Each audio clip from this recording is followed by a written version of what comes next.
என்னாச்சு சத்யா? அக்காவை சமாதானம் பண்ணி சாப்பிட வச்சுட்டு வரேன்ப்பா. அழுது அழுது இப்பதான் கொஞ்சம் அமைதியா தூங்க ஆரம்பிச்சிருக்கா.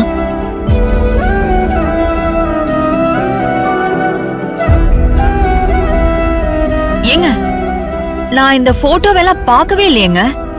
இந்த போட்டோல ஆர்த்தி தானே இருந்தா, இப்ப ஆர்த்திக்கு பதிலா சத்யா இருக்கா? செல்வநாயகிக்கு என் மேல ஏதோ சந்தேகம் வந்துடக்கூடாதுன்னு நான் தான் நம்ம கம்பெனியோட இவெண்ட் போட்டோகிராஃபர் திலீப் கிட்ட சொல்லி ஆர்த்தியோட போட்டோவுக்கு பதிலா என் போட்டோவை வச்சு சின்னதா ஒரு ஆல்பம் ரெடி பண்ண சொன்னேன்.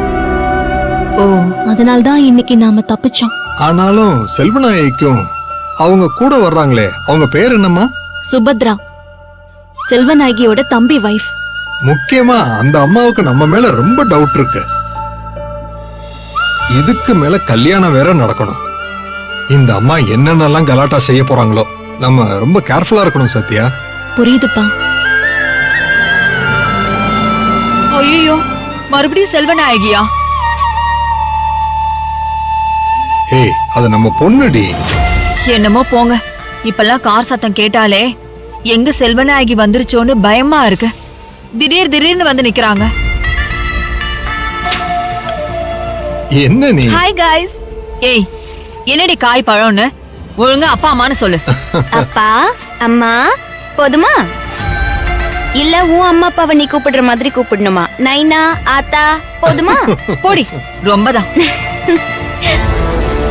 என்னம்மா, உன் ஃப்ரெண்ட்ஸோட அவுட்டிங் எப்படி இருந்துச்சு? செம்மப்பா. அப்புறம் சத்யாக்கா, முக்கியமான ஒரு விஷயம். இன்னைக்கு காஃபி ஷாப்ல நான் ஸ்ருதிய பார்த்தேன். என்னக்கா அந்த பொண்ணு இப்படி இருக்கு?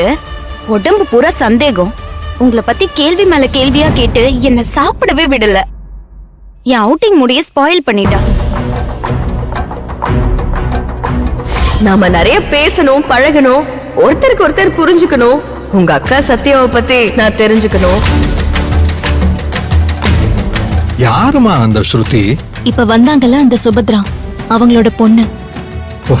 ஓ, அந்த அம்மா ஒரு பக்கம் குடைச்சல்லாம், இந்த பக்கம் பொண்ணா? அது சரி, மொத்த குடும்பத்துக்கும் இதுதான் வேலை போல இருக்கு. ஆமாப்பா, அந்த சேது, சுபத்ரா, ஸ்ருதி எல்லாரும் சேர்ந்து என்ன அடையாளம் காட்ட டெஸ்ட் வைக்க ஆரம்பிச்சிட்டாங்க.